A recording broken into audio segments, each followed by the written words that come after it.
Մարտաֆիլմ հիշեցնող արյունալի կրակոցներ Աջափնյակում 10 հոգի հոսպիտալացվել է, կա զոհ։ Հարևանությամբ խաղահրապարակում խաղացող երեխաները տագնապահար են եղել, նրանք բարեբախտաբար չեն վնասվել։ Թրամփի նախաձեռնած խաղաղության խորհրդի ձևաչափը դարձել է քննարկման առարկա, ինչ ակնկալիքներ կարող է ունենալ Հայաստանը անդրանիկ նիստից։ Ովքեր են առաջարկում, որ Թրիփը շրջանցի Հայաստանը։ Աշխարհում չգիտեին, որ Հայաստանի երկաթգիծը Ռուսաստանն է կառավարում։ Հայաստանում մսամթերքի գինը կտրուկ թանկացել է, հանրապետությունում անասնագլխաքանակի դեֆիցիտ կա։ Արմեդում խափանումներն ու խառնաշփոթը շարունակվում են, բժշկական կենտրոններում լարված իրավիճակ է, քաղաքացիները դժգոհում են։ Օնլայն տաքսիների վարորդներն էլ դժգոհ են աշխատանքային պայմաններից, բողոքի ակցիա մայրաքաղաքում։ Ռուբեն Վարդանյանի նկատմամբ Բաքվի դատավճիռը ծաղր է, Amnesty International-ի հայտարարությունը։ Ավստրիայում աշխատանքներն է սկսել եպիսկոպոսաց հավաքը, որին մասնակցում են 25 արքեպիսկոպոսներ եւ եպիսկոպոսներ։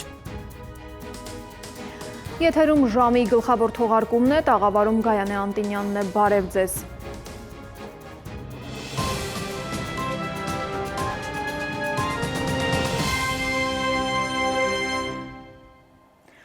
Թողարկումը սկսենք արտակարգ լուրով։ Մարտաֆիլմ հիշեցնող կրակոցներ են տեղի ունեցել Երևանում։ Աջափնյակ վարչական շրջանը վերածվել է մարտադաշտի, 10 հոգի հոսպիտալացվել է, կա 1 զոհ։ 3-ի վիճակը ծայրահեղ ծանր է, ևս 3-ինը ծանր։ Նրանցից 2-ի կյանքին ըստ մասնագետների վտանգ է սպառնում։ Դեպքի վայրում հայտնաբերվել են ինքնաձիգից եւ ատրճանակից կրակված մի քանի պարկուճներ, արնանման հետքեր, դանակ, Lexus Magnus-ի ավտոմեքենա, որի վրա առկա են կրակոցի հետքեր։ Բնակիչների խոսքով երեխաները դաշտում խաղալիս են եղել եւ բարձր ձայներից վախից փախել են։ Ձայները լսեցին, անգամ երեխեքը դաշտում խաղում են, երեխեքը վախից փախան, մի հատ երեխա ընկավ։ Մեզ տվավ ջահելուց մեր շենքի դիմով անցավ։ Ձայները եղել եմ լսել, պարկը քնած եմ, ձայներից ելել եմ հետո։ Կրակոցների հետքերը երևում է։ Վնասվել է։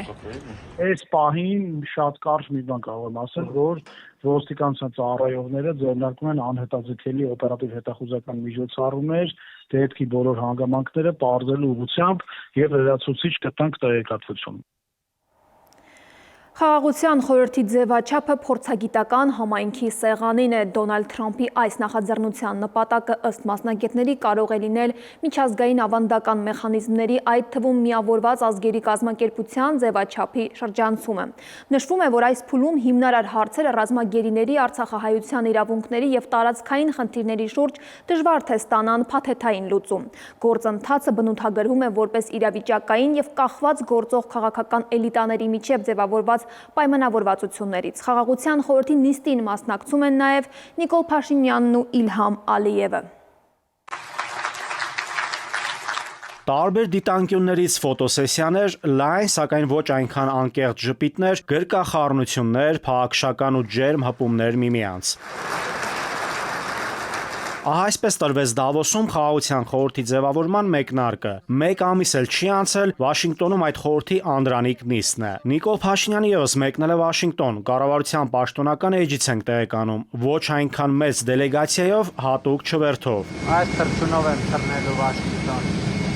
Պարտադրված աշխատանքային այց թե բարի կամքի դրսևորում, ուղղված աշխարհում խաղաղության օրակարգի ձևավորմանն ու հաստատմանը։ Հետաքրքրական վերլուծություններ ու կարծիքներ վերլուծաբան փորձագետներից։ Փաշինյանը պարտավորված է մասնակցել այդ նիստին, հաշվի առնելով հանգամանքը, թե ինչպիսի ինստիտուցիոնալ հիմքերի վրա է կառուցված այդ խաղաղության խորհուրդը, որտեղ կա մենիշխան նախաձեռնողը՝ Թրամփը։ Գիտենք, թե Դոնալդ Թրամփը ինչքան կբարկանար, եթե օրինակ Նիկոլ Փաշինյանը կամ Իլհամ Ալիևը կամ մեկ ուրիշը հրավիրել են չմասնակցել։ Հատկապես, որ Ալիևը եւ Փաշինյանը Դոնալդ Թրամփի այն նմուշներն են, որոնց ամենատարբեր առիթներով Դոնալդ Թրամփը հղում է կատարում, նրանց է ցուցադրում, թե ինչպիսի մեծ հաջողության է հասել խաղաղության ոլորտում։ Թե անդրանիկ խորհրդի Վաշինգտոնյան նիստն ինչ հունով կընթանա, շատերի համար այնքան էլ կարևոր չէ։ Հայ հանրությունը Վաշինգտոնում Փաշինյան-Ալիև հնարավոր թեկուզ ոտքի վրա հանդիպումից բազմաթիվ հարցերի պատասխաններ է ակնկալում, հատկապես Մյունխենյան համաժողովի ժամանակ հասցեին ու իշխանություններին ուղված Ալիևի հեգնանքով բառամթերքով։ Ըստ փորձագետների, սակայն, ռազմագերիների, պատանների, Հայաստանից օկուպացված տարածքների, Արևմտյան Ադրբեջան կոնցեպտին, արցախցիների իրավունքներին ու խնդիրներին, Հայաստանի սահմանադրության պարտադիր փոփոխությանը վերաբերող ֆունդամենտալ հարցեր թեկուզ եւ շոշափվեն, դրանք այս պահին որևէ լուծում դժվար թե ստանան։ Շատ պարզ պատճառով Ադրբեջանն ունի երկարաժամկետ ակնկալիքներ։ Այս հարցերը այս պահին ես կարծում եմ, որ այսպես փաթեթային լուծում չեն ստանալու։ Ընդհակառակը Ադրբեջանը իմ տպավորությամբ վարում է ռազմավարական սպասման քաղաքականություն, որպեսզի այլ ավելի բարենպաստ իրավիճակներում այլ ռազմավարություն փորձի կիրառել։ Այն կոնֆիգուրացիան, որը ձևավորվել է, այս պահին Ալիևի համար լավագույնն է։ Ալիևը ոչ մի հարցով չի զիջում, ամեն ինչ որ նա ասում է, նա ստանում է, իր հետևը կանգնած է Թուրքիան եւ Արևմուտքը։ Նա երբեք հետ չի կանգնել իր պահանջից, որ ադրբեջանցիները պետք է վերադառնան Հայաստան։ Դա էլ է լինելու, մեր համանadrություններ են փոխելու։ Ընդհանրապես, ըստ վերլուծաբանների, Թրամփի եւ Նեթանյահուի ստեղծած խաղաղության խորհրդի նպատակը ՄԱԿ կառույցի ձևաչափը շրջանցելն ու փլուզելն է։ Այն երկար կյանք չի ունենալու։ Վերլուծաբանների կանխատեսմամբ Թրամփին հնարավոր է իմպիչմենտ հայտարարեն։ Եթե նա իմպիչմենտի չի ենթարկվի, 3 տարի հետո նա դուրս է գալիս Սպիտակ տնից, նա չի վերընտրվելու այս բոլոր խայտառակ պատերազմները, բոլոր սուտ խոստումները, որ նա տվել է, նա չի վերընտրվելու։ Եվ այս խաղաղության պանելը իր նշանակությունը կկորցնի։ Շատերս իրոք նրանք բնավել ցանկություն չունեն լինելու ԱՄՆ նախագահությամբ ինչ որ մի խորհրդի կազմում, որտեղ անորոշ կառուցվածք ունի, ոչ մի երկիր բնականաբար ցանկություն չունի, ոչ Ռուսաստան, ոչ Չինաստան, ոչ Ֆրանսիա։ Իսկ տարածաշրջանում Հարավային Կովկասում ոչ թե համապարփակ խաղաղությունը, այլ ըստ փորձագետների իշխող մի քանի էլիտաների միջև ձևավորված կոնսենսուս, որի վրա էլ հիմնված է լինելու էպիզոդային խաղաղության գործընթացը։ Որևէ երկրում իշխանության փոփոխություն եւ խաղաղության գործընթացը կդեֆորմացվի։ Նաիրի Մուրադյան, ժամը լրատվական։ Սյունիքի տարածքով հնարավոր նոր տրանսպորտային երթուղու թեման կրկին ակտիվ քննարկման փուլում է։ Այս երթուղին ենթադրում է Հայաստանի հարավով հաղորդակցության բացում դեպի Նախիջևան, ապա Թուրքիա։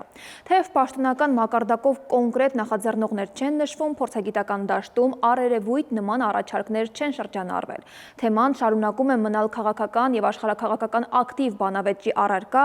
առանց հստակեցված հրապարակային պայմանավորվածությունների։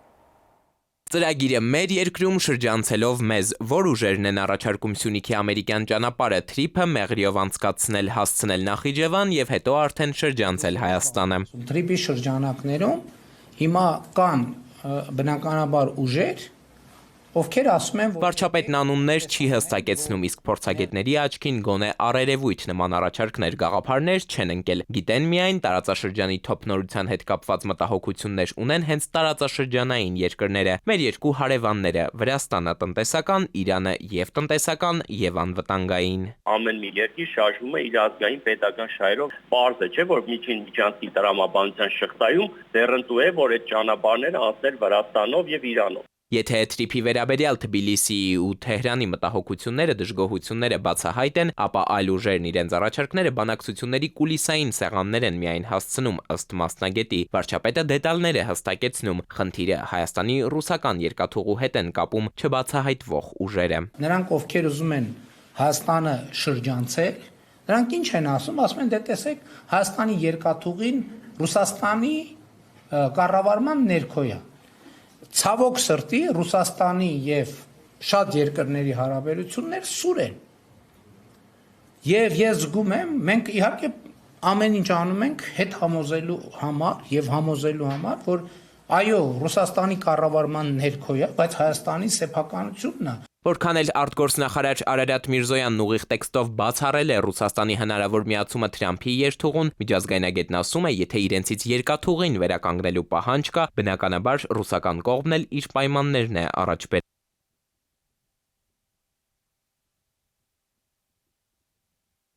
Ներառյալ նաև Սյունիքով անցնելիքը շինարարությունը, բայց պայմանագիրը կնքում ենք Միացյալ Նահանգների հետ կուլիսային որոշակի պայմանավորվածություններով պետք է լուծեն։ Որպեսզի մեր երկիրն էլ օգուտներ քաղի մեր իսկ տարածքով անցնելիք Միացյալ Նահանգների նախագահի պատվին անվանակոչված խաղաղության ու բարգավաճման երթուղուց հայաստանյան ընդդիմադիր շրջանակները, նաև փորձագետները առաջարկում էին, որ այդ ճանապարհը ոչ թե ձգվի միայն 43 կիլոմետր, այլ հասնի մինչև Երասխ։ Հիմա վարչապետն ասում է այսպես թե այնպես Երկաթգծի Երասխ-Ախուրիկ հատվածը պետք է վերականգնվի, բայց Ասլան Կտրած Ալիևը, որ Բաքվից Մյունխենի անվտանգության համաժողովին էր հասել, հստակ ձևակերպեց ոչ, թրիփը հասնի Նախիջևան, հյուսիսից հարավ չի ձգվելու, Երասխում վերջին կանգառը չի առնելու։ Հայաստանի տարածքով ադրբեջանցիներն անխոչնդոտ կհասնեն Նախիջևան, ճանապարհն ուղիղ կշարունակեն դեպի Թուրքիա։ Իհարկե մտահոգիչ է մեր մասով, որովհետև ամենայդևս եթե երկաթուղային ցանցը պետք է գործարկվի, հետևաբար մենք էլ այդտեղ պետք է ներկայացնենք մեր պահանջը։ Եթե դիտարկում ենք, որ դա ավտոճանապարհ է, ամենայնդեպս ավտոճանապարհի մասով էլ ճանապարհ պետք է լինի հարակից երկաթուղուն։ Հայաստանը դառնում է իր տարածքով անցնող տարածաշրջանային նախագծի լիարժեք շահառու, թե պարզապես տարածք, որտեղով պետք է անցնեն ուրիշների ռազմավարական հաշվարկները, երբ քննարկումները տեղափոխվում են կուլիսներ, իսկ պահանջ-պայմանները հնչում տարբեր մայրաքաղաքներից, ըստ փորձագետ վերլուծաբանների առաջ է գալիս հստակեցման խնդիրը։ Ի վերջո, որն է մեր կարմիր գիծը։ Մասնագետներն ասում են, եթե ճանապարհ է բացվում, ապա այն պետք է նաև հնարավորությունների պատուհան դառնա հենց մեզ համար, վերահսկելի, փոխշահավետ եւ երկարաժամկետ հաշվարկով։ Հակառակ դեպքում ցանկացած խաղաղության երթուղի կարող է վերածվել նոր կախվածությունների։ Էդուարդ Պողոսյան, ժամը լրատվական։ Երևանը չակերտ է, որ մոռացել է ռուսական ներդրումների մասին հայկական երկաթուղիներում, ասել է Մարիա Զախարովան, նշելով, թե Ռուսաստանը զգալի ներդրումներ է կատարում շարժակազմի եւ ենթակառուցվածքների մեջ, ապահովելով մեծ թվով աշխատատեղեր։ Ռուսաստանը հետևողականորեն պաշտպանել է բոլոր հաղորդակցությունների ապաշրջափակմանը վերաբերող հայտարարությունները, ասել է Զախարովան, հավելելով, թե Երևանից հնչող հայտարարությունները տարօրինակ են եւ քիչ ընդունելի։ Մյուս թեմաները քիչ անց։ Հայաստանում մսամթերքի գինը կտրուկ թանկացել է, հանրապետությունում անասնագլխաքանակի դեֆիցիտ կա։ Արմեդում խափանումներն ու խառնաշփոթը շարունակվում են, բժշկական կենտրոններում լարված իրավիճակ է, քաղաքացիները դժգոհում են։ Օնլայն տաքսիների վարորդներն էլ դժգոհ են աշխատանքային պայմաններից, բողոքի ակցիա մայրաքաղաքում։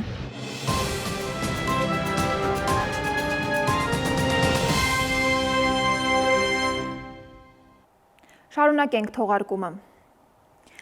Միջազգային թեմաներ Ժնևում բանակցությունները տևել են մոտ 2 ժամ, դրանք եղել են ծանր, բայց գործնական։ Ուկրաինայի հարցով նոր հանդիպումը կկայանա մոտ ժամանակներս, ասել է Ռուսաստանի Դաշնության պատվիրակության ղեկավար նախագահի օգնական Վլադիմիր Մեդինսկին։ Ինչպես գիտեք, բանակցություններն ընթացել են 2 օր, 3 շատ երկար տարբեր ձևաչափերով եւ այսօր եւս մոտ 2 ժամ։ Դրանք եղել են ծանր, բայց գործնական, ասել է Մեդինսկին։ Հիշեցնեմ, որ առաջին հանդիպումը տեղի է ունեցել նախօրեին։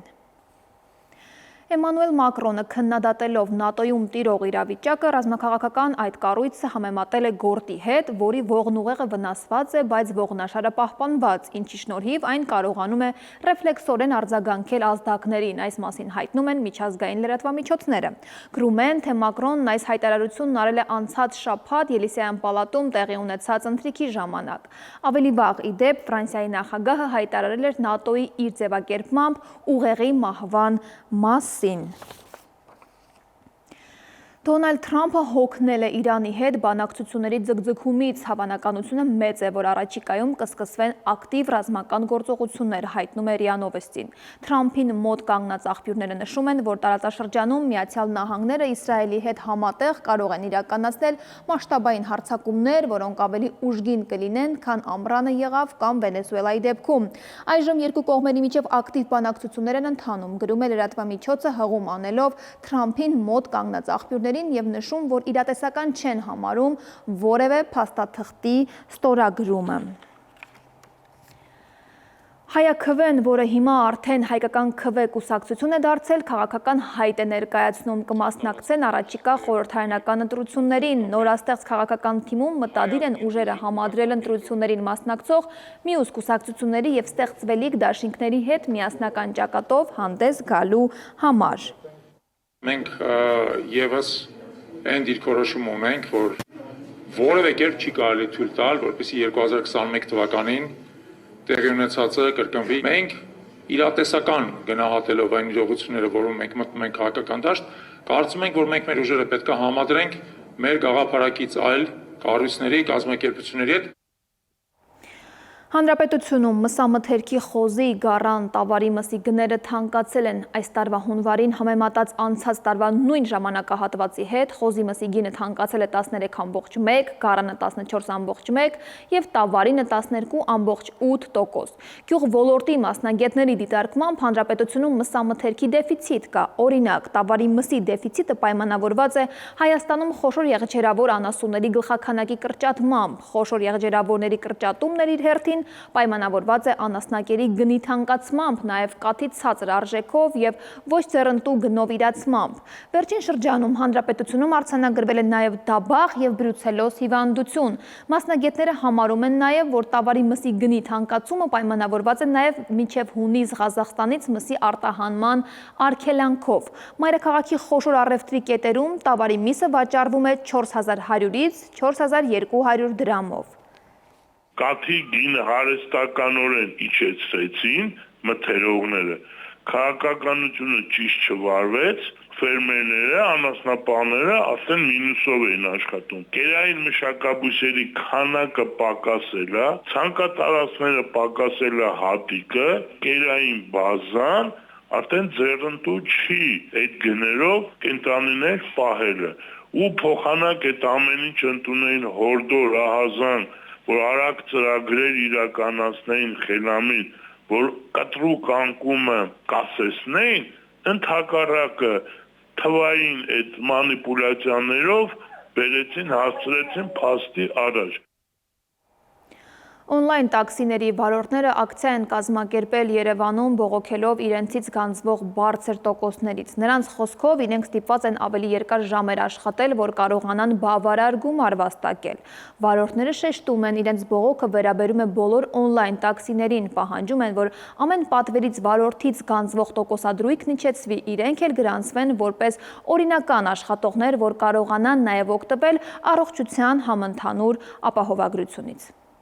Շուտով կլրանա երկրորդ ամիսը, ինչ գործում է առողջության համընդհանուր ապահովագրության համակարգը։ Համակարգի բացերը ընթացքում են բացահայտվում։ Ապճեպ գործարկումը բազմաթիվ խնդիրներ է առաջ բերել։ Մտավախություն կա, որ համակարգի թերությունները իրենց ավելի զգալ կտան ամիսներ անց, երբ ավարտված կլինեն ընտրությունները։ Բայց մինչև այդ օնլայն հարթակներում գրանցված տաքսու վարորդներն էին այսօր պահանջում իրենց համար եւս ստեղծել պայմաններ առողջության ապահովագրության համակարգում ընդգրկվելու համար։ Ինքը այդտեղ գիտակցում է, որ ես տաքսու վարորդ եմ։ Այդ ոնց է չի գիտակցում, որ ես մարդուն ես հարկում եմ որպես տաքսու վարորդ, դեպքում բերեք գրանցված աշխատող համարենք այդ մարդուն։ 5%, տեսեք, օրինակ, եթե ես կատարել եմ 1000 դրամի պատվեր, 50 դրամը գնում է պետությանը։ Վարորդները նշում են, որ բավականին շատ են աշխատում, ինչպես ասում են, յոլա գնալու համար, սակայն օնլայն հարթակները էական տոկոսներ են գանձում տրված պատվերներից։ Այսինքն ստիպված են օրական 10-12 ժամ աշխատել, որպեսզի մեքենայի վարձույթի գումարը հանած իրենց եկամուտ մնա։ Սկզբից առանց տոկոսեր, հետո 3-4% ու բարձրացավ կամաց, այս պահին տոկոսադրույքը մինիմալը կազմում է 25%։ Մի խոսքով վարորդների պահանջն այն է, որ գոնե վճարվող գումարի դիմաց գործատուն իրենց գրանցի, որպես աշխատող, պետությունն էլ իրենց վճարած տուրքը համարի հարկ եւ գրանցի համընդհանուր առողջապահության ապահովագրության համակարգում։ Այսօր վարորդներ կան վթարից, որը ինքն է դաժե չի խփել, մեղավորությունը իրան չի։ Եկել են խփել են, ոտը ջարդվել է, այսօր իր հաշվին ինքը ոչ բժշկական ապահովագրություն ունի, բժիշկներին փող է տալիս։ Թող շեմ նշանակվի 152.000-ն է, որը եթե ես ամիսը քշում եմ 200.000, ուրեմն այդ ամսն ուրեմն ես համարվում եմ աշխատող։ Մեծ հաշվով համակարգը մշակողներն ի սկզբանե նշել են, որ տարիների ընթացքում այստեղ ընդգրկվելու են հանրության բոլոր շերտերը։ Սակայն այստեղ հացը միայն վճարվող հարկերը չեն։ Համակարգը հիմա ենթադրում է կոնկրետ վճարումներ, որոնց դեպքում միայն անձը կարող է համարվել առողջապահության համընդհանուր ապահովագրության համակարգի շահառու։ Բոլորն ով որ գրանցված է, բացի իրանց կողմից վճարվող 20% եկամտային հարկից, վճարում են նաև 4800, 6000-ը վճարում է պետության կողմից։ Արդյոք տաքսու վարորդները պատրաստ են լրացուցիչ գումար վճարել այդ համակարգին միանալու համար։ Եթե տաքսու վարորդները պատրաստ լինեն նման քայլի, ապա անհրաժեշտ կլինի իրականացնել փոփոխություններ համապատասխան օրենսդրությունում, որպեսզի թե տաքսու վարորդները համարվեն գրանցված աշխատող, թե մշակվի մեխանիզմը, որով նրանցից ամսական կառավարության կգանձվի սահմանված 4800 դրամ ապահովագրական վճարը։ Արմեն Նաթալյան, ժամը լրատվական։ Պատերազմի մասնակցած բազմաթիվ երիտասարդներ այսօր կանգնած են նոր խնդրի առաջ։ Նրանցից շատերի հաշմանդամության կարգը վերանայվում է եւ իջեցվում է երկրորդի։ Պատճառը ոչ թե նրանց առողջական վիճակի էական բարելավումն է, այլ այն հանգամանքը, որ նրանք մարզվում են, ֆիզիկապես ակտիվ են եւ հաջողություններ են գրանցում սպորտում։ Այս փոփոխությունը հատկապես ցավոտ է այն դեպքում, երբ խոսքը վերաբերում է երիտասարդներին, ովքեր իրենց անձնական ողբերգությունը վերածել են ուժի ու նվաճումների ներկայացնելով Հայաստանը միջազգային հարթակներում։ Արդյոք մարդու կամքն ու հաղթանակները կարող են դառնալ պատճառ նվազեցնելու նրա սոցիալական պաշտպանության մակարդակը։ Ժամի անդրադարձը։ Պատերազմում ոտքերը կորցրած երիտասարդները, ովքեր նախկինում ստացել էին առաջին կարգի հաշմանդամությունն, այսօր հաճախ հայտնվում են երկրորդ կարգում։ 5 տարի առաջին կարգի հաշմանդամություն ունեցող տղաներից մեկը, ով պարաբասկամարտի Եվրոպայի եւ աշխարհի չեմպիոն է, 2 ոտքն ամպուտացված զրկվել է առաջին կարգից, քանի որ հանձնաժողովը հաշվի առել նրա սպորտային պատրաստվածությունը եւ հաղթանակները։ Մարզիկը դժգոհել է, նրան պարզաբանել են, որ մարզումները բարձրացնում են ֆունկցիոնալ կարողությունը, հետեւաբար կարգը իջեցվել է երկրորդի։ Օրինակի համար նույն անդամահատված ոտով օրինակ մեկին կարող է խորը հաշմանդամություն առաջին, նույն անդամահատված ոտքերը կարող են տալ ծանր հաշմանդամություն, երկրորդ այսինքն հաշմանդամության խումբ, որովհետև ինքը կարողանում է դա անել, մյուսը չի կարողանում անել։ Ֆունկցիոնալ կարողությունների գնահատման հիմքում դրվում է հանձնաժողովի եզրակացությունը, ասում են սոցիալնախարարությունից։ Բժիշկներն ուսումնասիրում են, թե մարդը որքան ունակ է լիարժեք մասնակցելու հասարակական կյանքին։ Գնահատման առանցքային սկզբունքն այն է, որ նա ոչ թե կրում է որոշակի սարք, այլ այն, թե դրա շնորհիվ որքան է բարձրացել դրա ֆունկցիոնալությունը, որքան են ընդլայնվել ինքնուրույն գործելու, հասարակական կյանքին մասնակցելու եւ համայնքին լիարժեք ինտեգրվելու կարողությունները։ Անհրաժեշտ ենք համարում հստակ արձանագրել, որ ֆունկցիոնալության սահմանափակման աստիճանի փոփոխությունը որևէ կերպ չի նշանակում քաղաքացու իրավունքների, սոցիալական երաշխիքների կամ պետական աջակցության կրճատում։ Տվյալ դեպքում ծանր աստիճանի ֆունկցիոնալ սահմանափակման պարագայում տրամադրվող հաշմանդամության նպաստի չափը չի տարբերվում խորը սահմանափակման դեպքում տրամադրվող վճարից։ Կարգը վերականգնելու նպատակը ամենևին էլ փողը չէ, քանի որ սա ոչ թե փողի, այլ արդարության հարց է, ասում է Հայաստանի հաշմանդամային սպորտի ֆեդերացիայի նախագահը, քանի որ զինապահ հիմնադրամից վճարվողների գումարը պահպանվում է, անգամ եթե կարգն իջնում է։ Չնայած նա այնքան էլ վստահ չէ, որ օրենքը հետագայում չի փոխվի։ Միայն խնամատարության հետ կապված է մի փոքր տարբերություն լինում, իսկ նրանցից շատերը խնամակալի կարիք ունեն։ Փողոցի ճանապարհն է իրեն դուր գալի, խմում է, ծխում է, բնական է իր մոտ անձի ֆունկցիոնալ գնահատում անցնելուց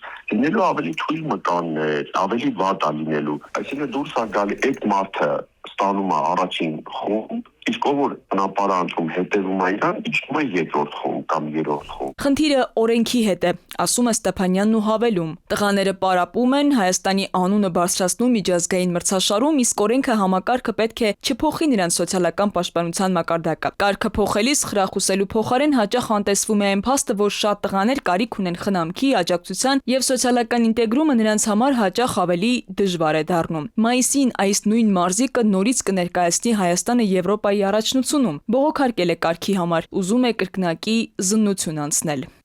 Քնարիկ Պետրոսյան, ժամը լրատվական։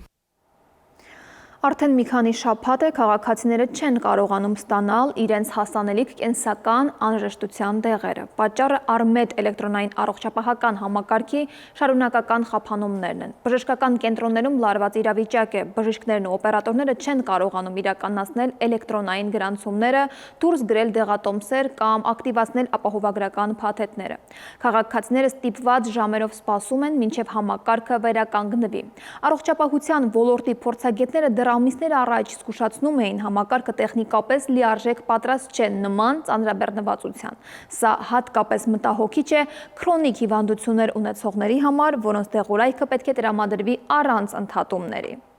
Չեն կարողանում ժամերով մեկտեղ դուրս գրել համակարգի աշխատելու պատճառով, այդ փաստ է։ Բոլորը չեն կարող օգտվել, հատկապես խնդիր է օրինակ 65+ թոշակառուները, որոնք որ պետք է իդենտիֆիկացվեն Արմեդում, ակտիվացնեն իրենց ապահովագրությունը, այնուհետև ստանան իրենց համապատասխան բժշկական օգնությունը եւ սպասարկումը։ Կվերադառնանք քիչ անց։ Ռուբեն Վարդանյանի նկատմամբ Բաքվի դատավճիռը ծաղր է Amnesty International-ի հայտարարությունը։ Ավստրիայում աշխատանքներն է սկսել եպիսկոպոսաց հավաքը, որին մասնակցում են 25 արքեպիսկոպոսներ եւ եպիսկոպոսներ։ Մետեո աշխարհ ինչպես կանցնի նոր օրը ավելին հաջորդ հիվ։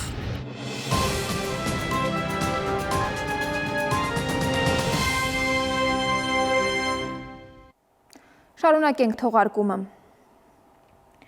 Արչին բանկը շարունակում է ընդլայնել իր ներկայությունը բացելով նոր բիզնես մասնաճյուղ Երևանում։ Մասնագիտացված գրասենյակը նախատեսված է փոքր եւ միջին բիզնեսի ներկայացուցիչների համար։ Բանկում վստահ են, փոքր ու միջին ձեռներեցության զարգացումը տնտեսության շարժիչ ուժերից է եւ նոր մասնաճյուղի բացումը եւս մեկ քայլ է այդ ուղղությամբ։ Բացվեց Արչին բանկի նոր բիզնես մասնաճյուղը, սա մասնագիտացված գրասենյակ է սպասարկելու փոքր եւ միջին բիզնեսի ներկայացուցիչներին։ Այս հաճախորդների համար նախատեսված երրորդ հասցեն է Երևանի Տիգրան Մեծ պողոտա 16 կոտորակ 12-ը։ Փոքր ու միջին բիզնեսի զարգացումը Արչին բանկի հիմնական ուղղություններից մեկն է եւ բանկում վստահ են, հերթական մասնաճյուղի բացումը հենց դրա վկայությունն է։ Մենք նմանատիպ արդեն 2 մասնաճյուղ ունենք, սա երրորդ մասնաճյուղն է եւ սա ցույց է տալի մեր բանկի ուղղվածությունը դեպի փոքր եւ միջին բիզնեսի զարգացումը։ Մասնաճյուղը հնարավորություն կտա ավելի հարմարավետ պայմաններում կազմակերպել փոքր եւ միջին ձեռներեցների սպասարկման գործընթացը, նրանց առաջարկելով մատչելի, ճկուն եւ անհատականացված բանկային պրոդուկտներ, այդ թվում վարկային ծառայություններ, վճարային գործիքներ, պոստտերմինալներ, միջազգային բանկային քարտեր եւ այլն։ Մասնաճյուղի հիմնական խնդիրն է հաճախորդներին տրամադրել ծառայություններ եւ պրոդուկտներ, որոնք որ հենց իրենց համար են ստեղծված, դիզայն արած են իրենց համար։ Մենք նպատակ ունենք բարձրացնել սպասարկման մակարդակը փոքր եւ միջին բիզնեսի համար, ուշադրություն ընձեռնենք դրանց։ Փոքր ու միջին բիզնեսի ներկայացուցիչներին Արչին բանկում կսպասարկեն նաեւ թվային միջավայրում առցանց հարթակը եւս նոր է։ Սա եւս մի ուղղություն է, թե ինչպես ենք սպասարկելու մեր հաճախորդներին, կարևոր ուղղություններից մեկն է։ Մենք զարգացնում ենք թե մասնաճյուղային ցանցը, թե on-line հարթակը։ Իդեպ Արչին բանկը փոքր ու միջին ձեռներեցներին վարկեր է տրամադրում ինչպես բանկի սեփական միջոցների հաշվին, այնպես էլ միջազգային ծրագրերի միջոցով, գումարը եւ դրամով եւ արտարժույթով։ Էդուարդ Պողոսյան, Վահրամ Ավոյան, ժամը լրատվական։ Նորագույն տեխնոլոգիաները մարդկության կարիքներին ծառայեցնելը շարունակում է կարևոր տեղ զբաղեցնել Viva-ի ծրագրերում։ Այս անգամ աջակցության կենտրոնում է «Քայլ առաջ» սոցիալական հասարակական կազմակերպությունը, որտեղ ամեն օր աշխատանք է տարվում հաշմանդամություն եւ կրթության առանձնահատուկ պայմանների կարիք ունեցող երեխաների հետ։ Ստեղծել ենք մի փոքր լուսավորության զոնան։ Նոր եւ այլընտրանքային տեխնոլոգիաները մարդկության կարիքներին ծառայեցնելը շարունակում է կարևոր տեղ զբաղեցնել Viva-ի կորպորատիվ սոցիալական պատասխանատվության ծրագրերում։ Քայլ առաջ սոցիալական հասարակական կազմակերպության կենտրոնի հմուտ բազմամասնագիտական թիմը ձգտել է անհրաժեշտ պայմաններ ստեղծել հաշմանդամություն եւ կրթության առանձնահատուկ պայմանների կարիք ունեցող երեխաների համար։ Սակայն դեռևս առկա են չլուծված խնդիրներ։ Viva-ի աջակցությամբ կլուծվի եւս մեկ կարևոր հարց։ Քայլ առաջ սոցիալական հասարակական կազմակերպության կենտրոնում տարեկան կտրվածքով սպասարկվում է կրթության առանձնահատուկ պայմանների կարիք կամ հաշմանդամություն ունեցող 100 եւ սոցիալապես անապահով ընտանիքների 20 երեխաներ։ Շահառուներից յուրաքանչյուր երկրորդի մոտ առկա են զգայական խնդիրներ։ Կենտրոնում իրականացվում են բազմապրոֆիլ սոցիալ վերականգնողական թերապիաներ, սակայն անգնահատելի է համարվում զգայական ինտեգրման սենսորային սենյակի առկայությունը։ Էրգոթերապիայի սենյակում ձևավորել են զգայական ինտեգրմանը նպաստող միջավայր, որը սակայն չի կարող բավարար համարվել։ Անհրաժեշտ համալիր միջոցների բացակայությունը պահանջում է իրերի անընդհատ տեղափոխություն, հանգեցնում է ժամանակի զգալի կորստի։ Ամեն անգամ մենք ստիպված ենք ինչ-որ առարկաներ տեղափոխել, մի մասը բերել առաջ, մի մասը հեռացնել, ու դա լրացուցիչ եւ ժամանակի ծախսեր ստեղծում։ Եվ շատ հաճախ մենք չէինք կարողանում ստանալ այն անհրաժեշտ զգայական միջավայրը։ Viva-ի աջակցությամբ միջազգային փորձագետներն արդեն նախագծել են զգայական ինտեգրման սենսորային սենյակի հատակագիծը։ Պատվիրվել եւ Հայաստան են բերվում անհրաժեշտ սարքավորումները զգայական գործիքներով եւ թերապևտիկ լուծումներով հագեցած սենյակը ստեղծելու համար։ Սա մեզ հնարավորություն կտա, որ մենք գրագետ ձևով կազմենք յուրաքանչյուր շահառուի զգայական պրոֆիլը ու իր համար մշակենք անհատական միջամտության ծրագիր։ Viva-ի աջակցությամբ մենք հնարավորություն ենք ունենալ մեր համար այսքան տարիների բաղձալի սենյակը։ Պլանշետի վրա հիմնված ինտերֆեյսով հնարավոր կլինի իրական ժամանակում փոփոխել սենյակի լուսավորությունը, պատմությունը, ձայներն ու պատկերները։ Ինտերակտիվ զգայական կառավարման շնորհիվ սենյակը կարող է ստանալ ստորջրյա իրականության, տիեզերքի կամ բնության տեսք, ապահովել արկածային միջավայր։ Աչքի բիբով կառավարվող տեխնոլոգիաների շնորհիվ հնարավոր կլինի աչքերի միջոցով եւ առանց խոսքի ընտրել եւ կառավարել այս կամ այն սարքը, արտահայտել սեփական ցանկություններն ու զգացումները։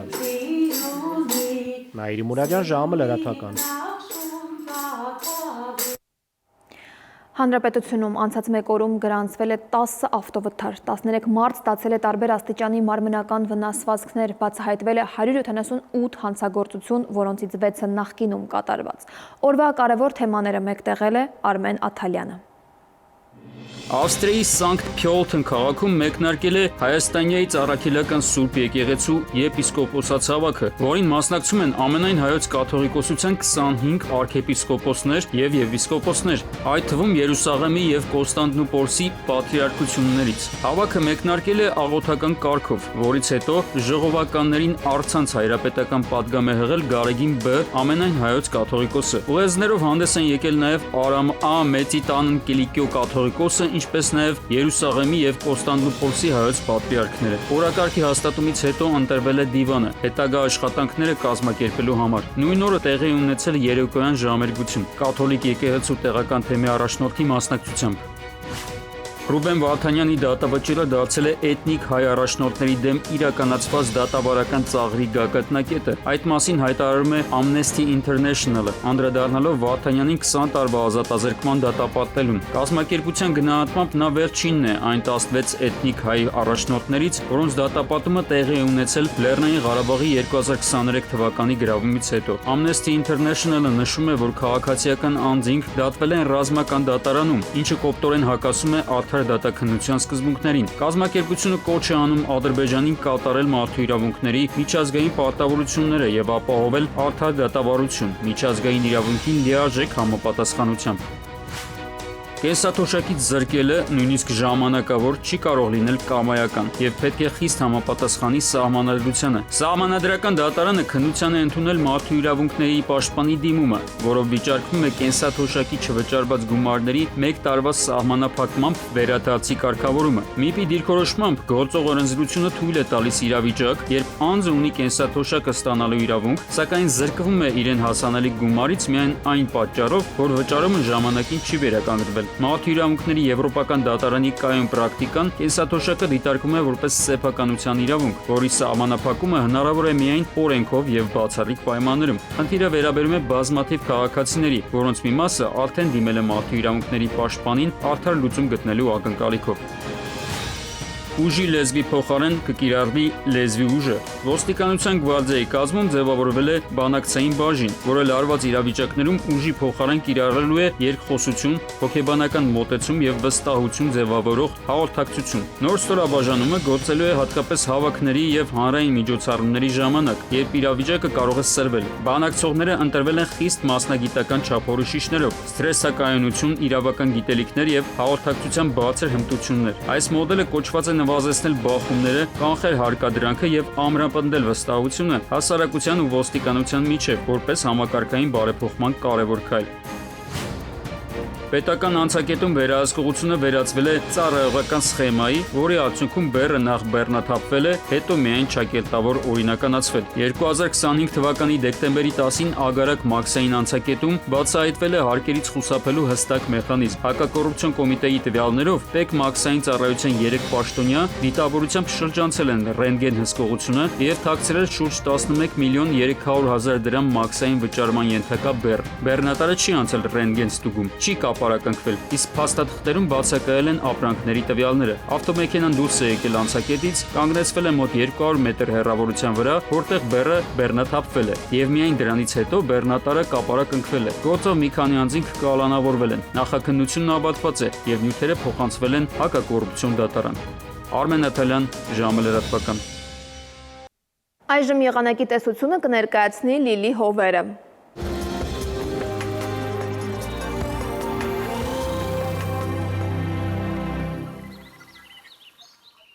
Բարերեկո եղանակի տեսության հովանավորն է Ֆերոսի ապրանքանիշը։ Իր հուսալիան վտանգ գերխնայող գազի կաթսաներով։ Դրանք պաշտոնապես ներկայացված են էքստերիեր խանութ սրահներում, ֆերոսի եղանակ ստեղծող կաթսաներ, Մետեոաշխարհ նախ Հայաստան։ Մեր երկրի մեծ մասում նոր օրը կանցնի տեղումներով, սպասվում է ձյուն և ձնախառն անձրև։ Առաջիկա 2 օրերին ջերմաստիճանը կնվազի մոտ 6-ին։ Վաղը ցերեկը Շիրակում, Կոտայքում, Գեղարքունիքում, Արագածոտնի և Վայոց-Ձորի լեռնային գոտիներում կդիտվի 4-ից 8 աստիճան տաքություն։ Վայոց-Ձորի և Արագածոտնի նախալեռներում սպասվում է 13-ից 16, Լոռիում 10-ից 14, Տավուշում 12-ից 16 աստիճան,